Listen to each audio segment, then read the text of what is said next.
At 8:42 a.m. on February 9, 1945, Private Cleto Rodriguez crouched behind a pile of rubble in Manila, watching 300 Japanese Marines fortify the Paco Railroad Station 60 yards ahead. 21 years old, 6 weeks in combat, 0 medals. The Japanese had turned the elegant railway station into a fortress. Machine gun nests surrounded the building. Riflemen occupied foxholes around each gun position. 20mm cannons sat at every corner behind sandbag walls. Inside the main structure, a concrete pillbox housed a 37mm gun and heavy mortars. Rodriguez belonged to Company B, 148th Infantry Regiment, 37th Infantry Division. His unit had been fighting through Manila for 6 days. The American advance had pushed the Japanese back district by district. Now the enemy had concentrated at Paco Station in Plaza Dilao. The station sat in what had been a thriving Japanese neighborhood before the war. The defenders knew every building, every alley, every firing position. Company B had tried to take the station twice already. Both assaults failed. The first attack cost 11 men. The second cost 14 more.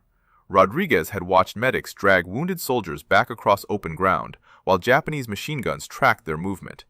Most of the wounded died before reaching cover. The problem was simple. The station sat at the end of a 100-yard open field. No cover, no concealment, just flat ground and enemy guns with clear fields of fire. Every approach ended the same way. American soldiers would advance across the field. Japanese guns would open fire. The assault would collapse.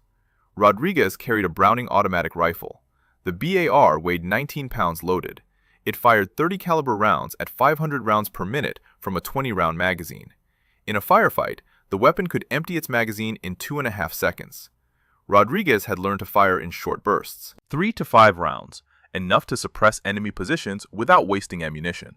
Next to him crouched Private First Class John Reese, 21 years old, Choctaw Nation, enlisted December 1942 from Pryor, Oklahoma. Reese also carried a BAR. The two men had been assigned to the same fire team 3 weeks earlier. They worked well together. Rodriguez was aggressive. Reese was steady. Both were excellent shots. Their platoon had been pinned down for 40 minutes. The platoon leader was deciding whether to request artillery support or pull back. Artillery would destroy the station, but it would also kill civilians still trapped inside surrounding buildings. Manila had a population of over 600,000. Thousands remained caught between American and Japanese lines. Rodriguez studied the station. The Japanese had positioned their heavy weapons to cover the main approaches, but there was a house 60 yards from the objective, single-story, stone construction, still partially intact. If 2 men could reach that house, they could establish a firing position closer to the station, close enough to suppress the Japanese guns, close enough to force the defenders to redirect their fire, close enough to give the rest of the platoon a chance to advance. He looked at Reese. Reese nodded. Neither man asked permission. They simply moved. If you want to see whether Rodriguez and Reese survived their assault on the fortress, please hit that like button.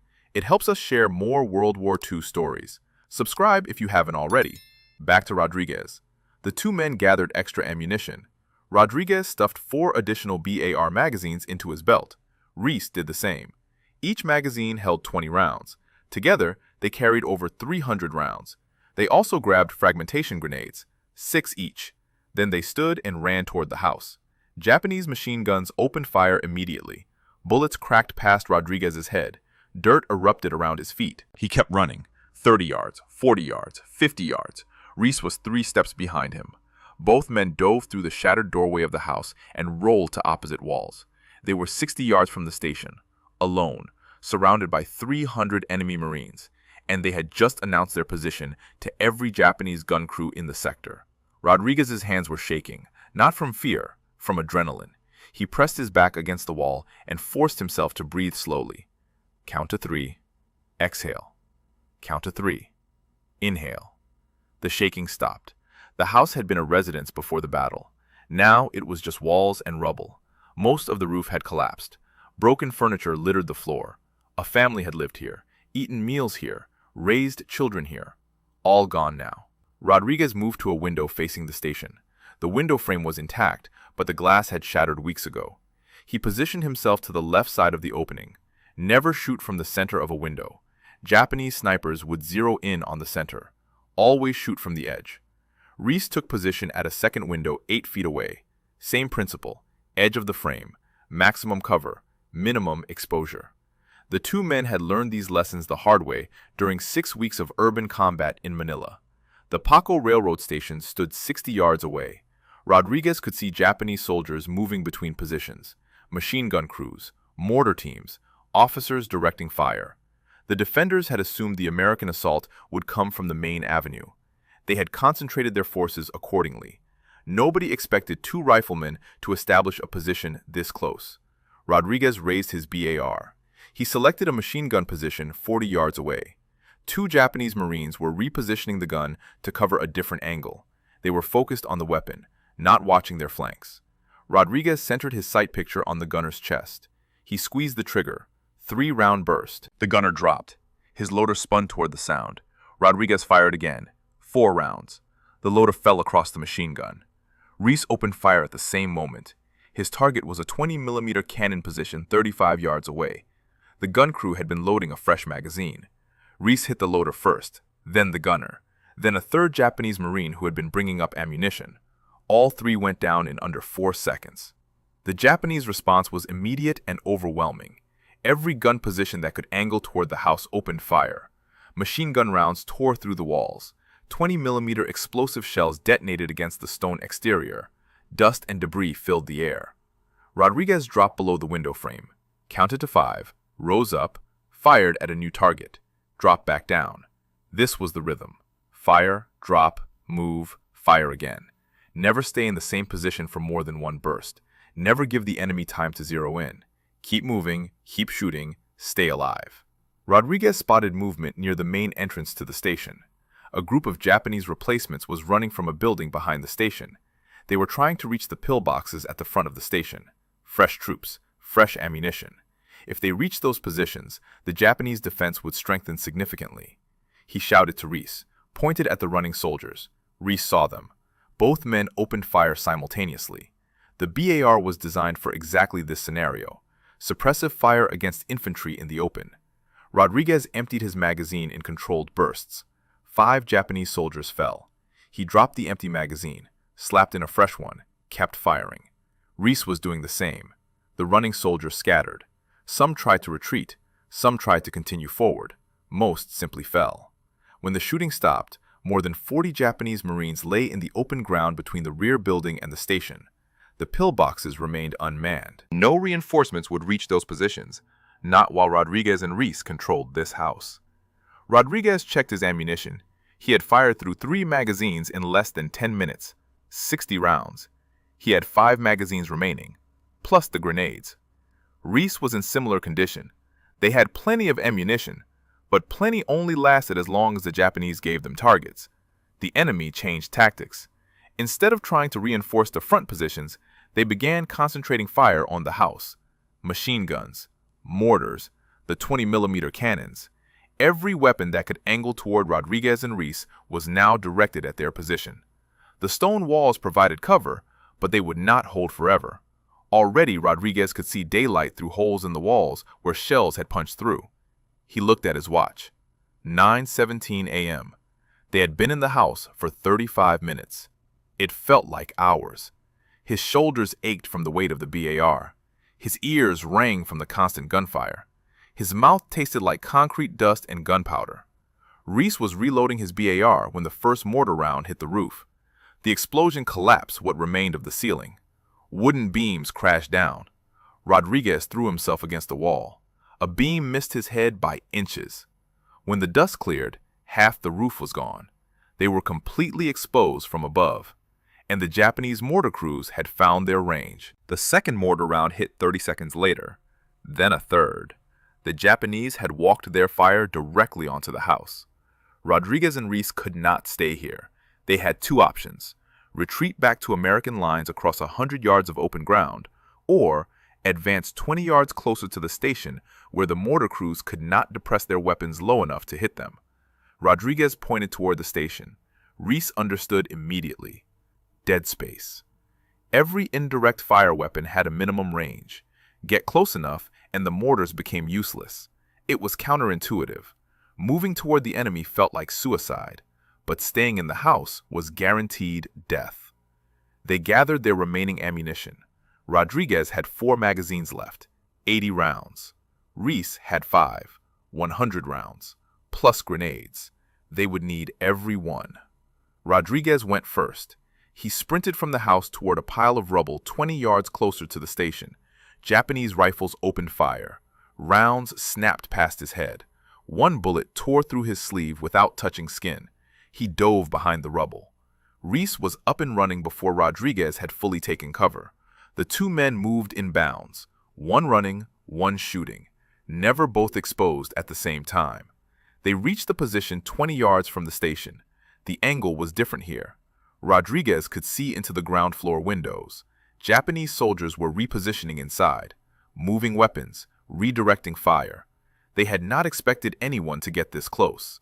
A heavy machine gun crew was setting up in a window 15 yards away. Rodriguez could see the barrel protruding from the frame. He pulled a fragmentation grenade from his belt, yanked the pin, counted 1, 2, threw hard. The grenade sailed through the window. 3 seconds later, it detonated. The machine gun fell silent. Reese spotted a 20mm cannon position at the corner of the building. The gun was unmanned. The crew had been killed earlier, but Japanese soldiers were dragging a replacement crew toward the position. If that cannon came back online, it would shred their cover in seconds. Reese fired a long burst from his BAR. 10 rounds. The first 2 soldiers fell. The others scattered. One tried to reach the cannon anyway. Reese fired again. The soldier dropped 2 feet from the gun. The cannon remained silent. Rodriguez was throwing grenades methodically now. He had studied the station's layout during the 40 minutes his platoon had been pinned down. He knew where the strong points were. Ground floor windows, the main entrance, the pillbox positions. Each grenade was aimed at a specific target, thrown hard, thrown accurately. He was not trying to kill every Japanese soldier in the building. He was trying to disorganize their defense, force them to abandon positions, make them react instead of act. It was working. Rodriguez could see movement inside the station becoming chaotic. Japanese soldiers were pulling back from windows, abandoning forward positions. Some were trying to reorganize. Others were simply trying to survive. The defensive line was collapsing. But Rodriguez and Reese were running out of ammunition. Rodriguez fired his last full magazine at a machine gun position. 20 rounds. The gun went quiet. He dropped the empty magazine and loaded his final one. 20 rounds left. That was all. Reese was in the same situation. He had 1 magazine remaining. They had been shooting for over an hour. The constant firing, the grenade throws, the movement under fire. Both men were exhausted. Rodriguez's hands were raw from gripping the BAR. His shoulder was bruised from the weapon's recoil. Every breath felt like inhaling broken glass. But they had achieved something remarkable. The Japanese defense had been concentrated and organized when Rodriguez and Reese first attacked. Now it was scattered and confused. Machine gun positions were unmanned. The 20mm cannons were silent. The pillboxes sat empty. Over 80 Japanese Marines lay dead around the station, and the 2 Americans were still shooting. Rodriguez looked back toward American lines. His platoon was still pinned down 100 yards away, too far to help, too far to provide covering fire. Rodriguez and Reese were on their own. They had always been on their own. From the moment they ran toward that first house, they had been fighting this battle with no support, no backup, no reinforcements. Rodriguez checked his ammunition one more time. 20 rounds, 6 grenades used, 0 grenades remaining. He looked at Reese. Reese held up 1 magazine, his last. They had maybe 3 minutes of ammunition left, maybe less if the Japanese counterattacked, and then they would have to withdraw, run back across that 100-yard killing field with empty weapons while 300 angry Japanese Marines shot at their backs. Rodriguez made the decision. They would withdraw. Not because they were afraid, not because they had failed, because staying here with no ammunition was pointless suicide. They had done their job, disrupted the Japanese defense, killed over 80 enemy soldiers, given their platoon a chance to advance. Now, they needed to survive long enough to see whether that chance mattered. The withdrawal plan was simple. 1 man would fire while the other ran, then switch, leapfrog back toward American lines, cover each other, keep the Japanese pinned down, make it back alive.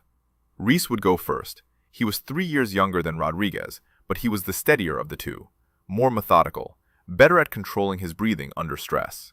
Rodriguez trusted him completely. Rodriguez opened fire on the station, short controlled bursts. He was not trying to hit specific targets anymore, just suppressing fire, keeping Japanese heads down, buying Reese time to move. Reese sprinted back toward the house they had occupied earlier. 20 yards. He made it, took cover, raised his BAR, shouted that he was ready. Rodriguez stood and ran. His legs felt like lead. The adrenaline that had carried him through the past hour was draining away. Every step required conscious effort. Lift foot, push forward, land, repeat. Japanese rifles opened fire. Bullets kicked up dirt around his boots. One round passed so close to his face he felt the pressure wave. He reached Reese's position, dropped behind cover, gasped for air. Reese was up and running before Rodriguez had caught his breath. Back toward the next piece of cover, back toward the rubble pile, back toward safety. Rodriguez forced himself to his feet, raised the BAR, fired at the station.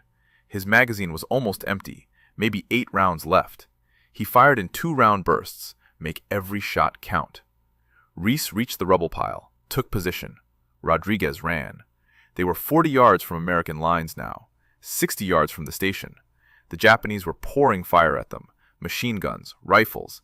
Even the mortar crews were trying to hit them despite the difficult angle. Explosions bracketed their position. Shrapnel whistled overhead. Rodriguez reached the rubble pile. Reese was already moving to the next position, back to that first house, the one they had occupied at the start, the one with the collapsed roof and the shattered windows. Reese was 15 yards away when Rodriguez saw the Japanese reinforcements. A fresh squad of Marines was advancing from the left side of the station. 8 men. They had worked their way around the American position while Rodriguez and Reese were focused on withdrawing. Now they were flanking, trying to cut off the retreat, trying to surround the 2 Americans before they could escape. Rodriguez swung his BAR toward the threat, pulled the trigger. Nothing. Empty magazine. He dropped it, reached for his belt. His last magazine was gone. He had fired it during the previous bound. He was out of ammunition, completely dry. Reese saw the Japanese squad at the same moment Rodriguez did. He was closer to them, maybe 20 yards. He pivoted, brought his BAR up, fired a burst. 3 Japanese soldiers went down. The others scattered, took cover, returned fire. Rodriguez watched helplessly as Reese engaged the squad alone. Reese fired again. Another Japanese soldier fell. The BAR bolt locked back. Empty magazine. Reese dropped to one knee behind a low wall, reached for a fresh magazine, his last magazine. He pulled it from his belt, brought it toward the weapon. A Japanese rifle cracked. Once. The single shot was lost in the chaos of the firefight, but Rodriguez saw Reese jerk, saw him drop the magazine, saw him fall sideways against the wall. Rodriguez was running before he made the conscious decision to move. He sprinted toward Reese. No weapon, no ammunition, no plan. Just the overwhelming need to reach his partner. Bullets snapped past him. One tore through his pack. Another hit the ground at his feet. He kept running. He reached Reese 15 seconds later. Reese was still alive, but barely. The bullet had hit him in the chest, high right side. Blood was spreading across his uniform. His eyes were open but unfocused. He was trying to speak, but no sound came out. His hands were still reaching for the magazine he had dropped, still trying to reload, still trying to fight. Rodriguez grabbed Reese's BAR, found the dropped magazine, loaded it, 20 rounds. He laid down covering fire toward the Japanese squad, kept them pinned, kept them from advancing, but he could not carry Reese and fight at the same time. And Reese could not move on his own. The chest wound was too severe, too much blood loss, too much damage. Rodriguez looked back toward American lines. 40 yards away, he could see soldiers from his platoon watching. They could not help. They were still pinned down by fire from the station. Nobody could cross that open ground to reach him. Nobody except Rodriguez. And Rodriguez could not leave Reese. He was alone, with a dying man, 20 rounds of ammunition, and 8 Japanese Marines advancing on his position. Rodriguez looked at Reese. Reese looked back. Something passed between them in that moment, an understanding. Reese's hand moved slightly, not reaching for Rodriguez, pushing him away. Go, get out, live. Rodriguez knew what he had to do. Staying here meant both of them would die. Leaving meant Reese would die alone, but Rodriguez might survive. It was not a choice. It was mathematics. Cold battlefield mathematics. One death or two deaths. Save what you can save, accept what you cannot change. He fired a burst at the advancing Japanese squad, forced them back behind cover. Then he stood, turned toward American lines, and ran. He did not look back, could not look back. Every part of him wanted to stop, to go back, to stay with Reese until the end. But that was emotion. Emotion got you killed. Training kept you alive. And his training said run. So he ran. Japanese fire intensified. They knew he was withdrawing, knew he was vulnerable. Every gun that could angle toward him opened up. Rodriguez zigzagged, changed direction every 5 steps, made himself a difficult target, a moving target, an unpredictable target. 30 yards from American lines, 25 yards, 20 yards. He could see soldiers from his platoon waving him forward, shouting encouragement he could not hear over the gunfire. 15 yards, 10 yards. A bullet hit the ground directly in front of him. He jumped over the impact crater, kept running. 5 yards. Hands grabbed him, pulled him down behind cover. Behind the pile of rubble where his platoon had been pinned down for over an hour, where this entire assault had started. He collapsed, gasped for air. His lungs burned, his legs trembled. His hands shook so badly he could barely hold the BAR. Someone was asking him questions, the platoon leader, asking about Reese, asking about the station, asking about enemy strength. Rodriguez could not answer, could not form words. He just shook his head, pointed back toward the station, pointed at the bodies lying around the building, pointed at the silent machine gun positions, the unmanned cannons, the abandoned pillboxes. The platoon leader understood. He gave orders. The platoon stood, fixed bayonets, and charged across the open field toward the Paco Railroad Station. This time, the Japanese did not stop them. This time, there was no devastating machine gun fire, no 20mm explosions, no coordinated defense. Rodriguez and Reese had destroyed the defensive line, killed the gun crews, scattered the defenders, disorganized their command structure. The Japanese who remained were isolated, confused, unable to coordinate their fire. Company B took the station in under 10 minutes. The Japanese fought room to room, floor to floor, but the outcome was inevitable.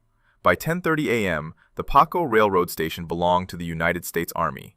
The strongpoint that had stopped 2 previous assaults had fallen. The road to southern Manila lay open.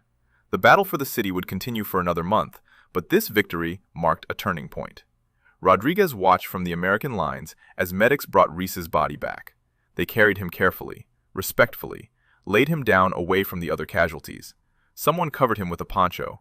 Rodriguez wanted to go to him, to say something, to apologize for leaving, but he could not move.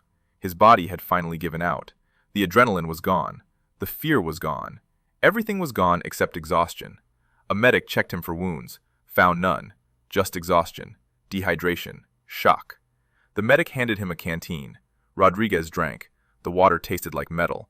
He drank anyway, emptied the canteen, handed it back, closed his eyes.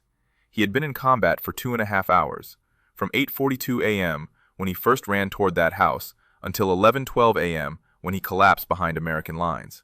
2.5 hours, 150 minutes, 9,000 seconds. It felt like a lifetime. Later they would count the bodies. 82 confirmed Japanese dead directly attributable to Rodriguez and Reese, more than 40 killed by rifle fire, more than 30 killed by grenades and close combat. Everyone verified, everyone documented. The 2 riflemen had killed more than a quarter of the station's defenders, 2 men against 300. The mathematics should not have worked, but they did.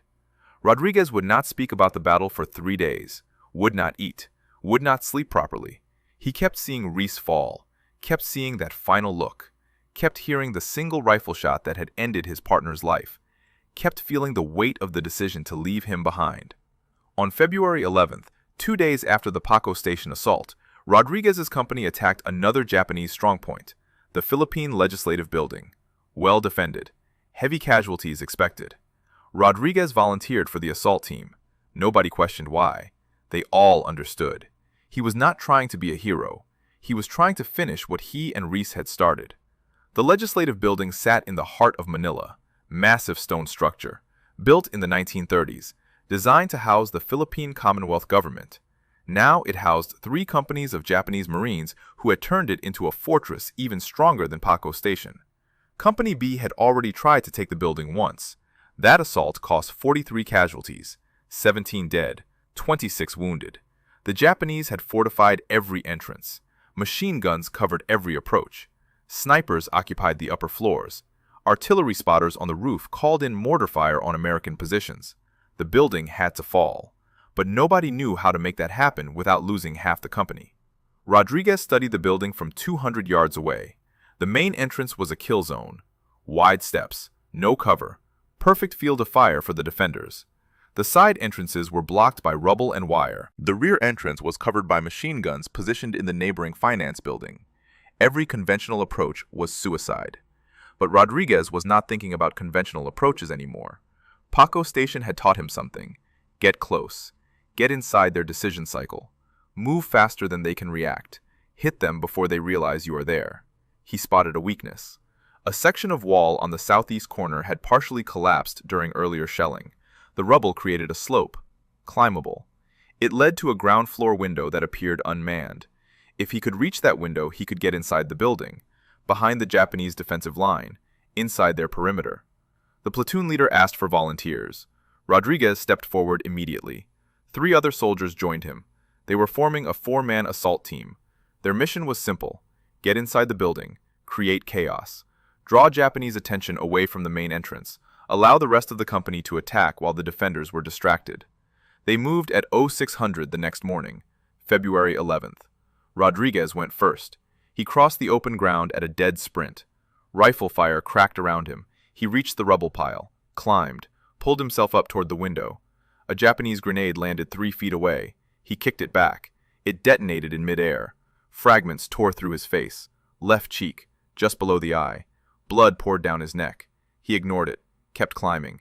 He reached the window, dropped inside, found himself in a large room, storage area, boxes stacked against walls, dust everywhere, and 4 Japanese soldiers 20 feet away. They were manning a machine gun pointed toward the main entrance. They had not heard him enter.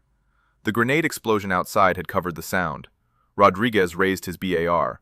The soldiers turned. Too late. Rodriguez fired. Full automatic. 20 rounds in 4 seconds. All 4 Japanese Marines fell. The machine gun went silent. Rodriguez dropped the empty magazine, loaded a fresh one, moved deeper into the building. The other 3 American soldiers were climbing through the window behind him. Rodriguez did not wait for them. He was moving on instinct now. Pure aggression. The same focused violence that had driven him at Paco Station. Find the enemy, kill the enemy, keep moving. He turned a corner, found himself in a hallway, 30 feet long, 3 doors. He could hear Japanese voices behind the second door. Multiple soldiers, maybe 6 or 7. They were talking calmly, casually. They did not know an American was 15 feet away. Rodriguez pulled his last grenade from his belt, yanked the pin, kicked the door open, threw the grenade inside, slammed the door closed, pressed himself against the wall. The explosion was muffled by the closed door, but he felt it through the floor. He waited 3 seconds, kicked the door open again, stepped inside with his BAR raised. 6 Japanese soldiers lay dead or dying in the room. Rodriguez checked each one, made sure they were no longer a threat, then moved to the next room. The building had dozens of rooms, dozens of defensive positions. Each one had to be cleared. Each one might contain Japanese soldiers ready to kill him. The fighting inside the legislative building lasted 4 hours, room by room, floor by floor. Rodriguez and his 3-man team worked their way through the southeast section while the rest of Company B attacked through the main entrance. The Japanese defense collapsed under the 2-front assault. By 1000 hours, the building was secure. Over 60 Japanese Marines lay dead inside. Rodriguez personally accounted for 10 of them, 6 in the initial assault, 4 more during the room-clearing operations. The medic finally got a look at Rodriguez's face wound after the building fell. Grenade fragments had torn through his left cheek. The injury was painful, but not life-threatening. The medic cleaned it, applied sulfa powder, wrapped it with gauze, told Rodriguez he needed to evacuate to a field hospital for proper treatment. Rodriguez refused, said he would get treatment after the battle was over, after Manila was secured, after the job was finished. The company commander heard about Rodriguez's actions, both at Paco Station and at the Legislative Building. He recommended Rodriguez for the Medal of Honor. The recommendation included detailed after-action reports, witness statements from other soldiers, body counts verified by multiple sources. The paperwork moved up the chain of command, division, corps, army, eventually reaching Washington. On October 12, 1945, President Harry Truman presented Private Cleto Rodriguez with the Congressional Medal of Honor on the White House lawn. Rodriguez stood at attention in his dress uniform. The bandage was gone from his face, but the scar remained, would remain for the rest of his life. Private First Class John Reese received his Medal of Honor posthumously on October 19, 1945. His family traveled from Oklahoma to receive the award. His cousin, Betty Lamar, attended the ceremony. She later said that Rodriguez had told her what happened in those final moments at Paco Station, how Reese had provided covering fire, how he had drawn enemy attention away from Rodriguez, how he had chosen to let Rodriguez withdraw first because Rodriguez had a family waiting back home. Reese was single. No wife, no children. He made the calculation. Saved the man who had people depending on him. Rodriguez received promotion to technical sergeant after the war. First Mexican-American to receive the Medal of Honor in the Pacific Theater. One of 6 Texans of Mexican descent to receive the award during World War II. He became the 5th person of Mexican ancestry ever to receive the nation's highest military honor. He returned to San Antonio in December 1945 to a hero's welcome. The city gave him a key to the city, parades, ceremonies, recognition. But Rodriguez did not feel like a hero. He felt like a survivor. Every time someone thanked him for his service, he thought about Reese, about the men from Company B who died taking Manila, about the 25 casualties from the first 2 assaults on Paco Station. Heroes were dead. Survivors just kept moving forward. Rodriguez left active duty in December 1945. He went to work for the Veterans Administration. He had dropped out of high school before the war. Now he used his GI Bill benefits to complete his education. He became passionate about helping other Hispanic Americans access education and training. He understood the barriers they faced: language, poverty, discrimination. He worked to break down those barriers, one veteran at a time. In 1952, Rodriguez rejoined the military, first with the United States Air Force. He served for 2 years, then transferred back to the Army in 1955. He deployed to Korea, later to Vietnam.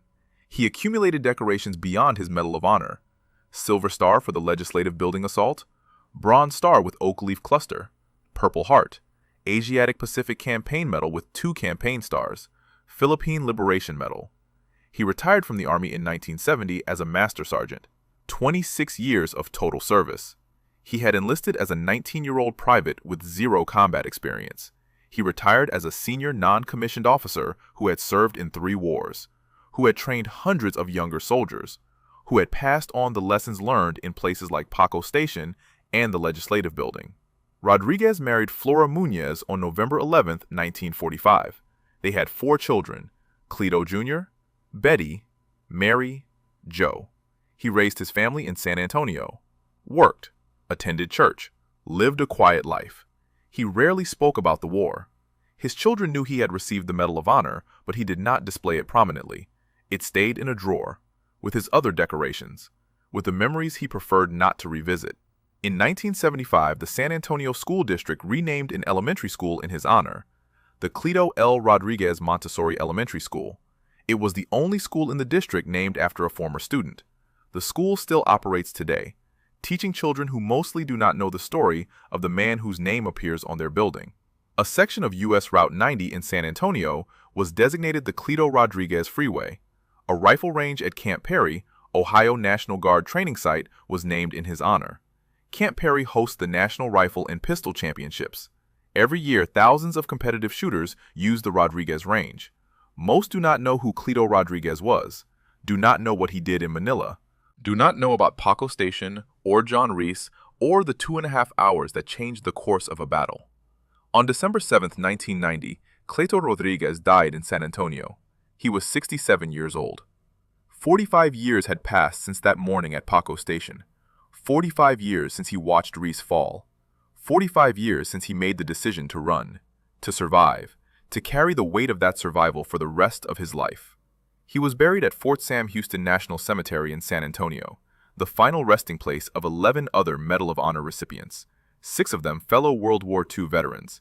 His grave marker lists his rank, his unit, his Medal of Honor, but it does not tell the full story, does not explain what it cost, what it meant, what it required. The Battle of Manila lasted 1 month, February 3rd to March 3rd, 1945. 100,000 civilians died, 16,000 Japanese soldiers, 1,000 American soldiers. The city was destroyed, 90% of the buildings damaged or demolished. It was the second most devastated Allied capital of World War II after Warsaw. Paco Railroad Station still stands today, partially demolished in 1996 by a developer who planned to build a shopping mall. The construction never happened. Financial problems. The station remains abandoned. Graffiti covers the walls. Homeless people shelter in the ruins. But the bullet holes are still visible. The damage from grenades and machine gun fire. The scars from February 9, 1945 remain. In 2015, the Philippine Department of Transportation announced plans to restore the station. Heritage conservation groups supported the effort. The building represents a critical moment in Manila's history, a turning point in the liberation of the city. The restoration work began, but progress has been slow. Funding issues, bureaucratic delays. The station remains partially ruined, waiting. John Reese is buried at Fort Gibson National Cemetery in Oklahoma. Section 2. Site 1259E. His grave marker identifies him as a Medal of Honor recipient. Private First Class, Company B, 148th Infantry Regiment. Killed in action, February 9, 1945. Age, 21. He has no living descendants, no children to carry his name, no grandchildren to tell his story. Just a grave marker and a citation, and the memory of what he did in Manila.